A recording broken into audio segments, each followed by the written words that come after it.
প্রশ্ন ফাঁসে যেই টাকা কামাইছি সব খরচ করছি আল্লাহ রাস্তায়। वाह क्या सीन है। মানদারের ফো একে তো চুরি করছো এরপর আবার ধর্মের দোহাই দিতে আসো। No, God, please, no! এ খয়রাতের ফো হালার ফলা হালা আগে তুই কি ছিলে এই যে কি ভুলে গেছো? হ্যাঁ আগে তো করি খাইতে হতো খরচ করি হালার ফলা রাস্তায় ঘুমাই তুই এত টাকা কামাইছো কেমনে? হ্যাঁ এই 2 নাম্বারই কইরি কামাইছো আবার ধর্মের দোহাই দিতে আসো তুই।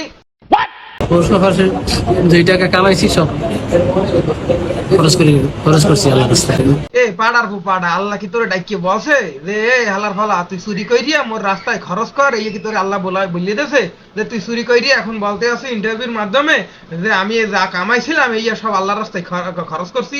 আচ্ছা, হালার ফলা করছে কি দেশের পান মাইরিয়া কোটি কোটি টাকা ইনকাম কইরিয়া এখন দেশ নিজের ছেলেরা বিদেশে পাঠাইয়া উচ্চ শিক্ষা শিক্ষিত করছে এদিকে নিজের জাতির ধ্বংস করতে আছে প্রশ্ন ফাঁস কইরিয়া এর দিকে কোনো খেয়াল নাই। হালার ফলা নিজের সোয়ালে কোটি কোটি টাকা ইনকাম কইরিয়া বিদেশে পাঠায় পড়াশোনা করার লাগিয়া আবার কি দেশে আইনিয়া বড় ধরনের রাজনীতিবিদ বানাইছে। হ্যাঁ নিজে হালার ফলা চুরি করো খয়রাত কর আর এই হালার ফলা দেশে থাইকিয়া চুরি কইরিয়া টাকা কামাইয়া জনসেবা করে মানুষের সেবা করে আল্লাহর রাস্তায় খরচ করে।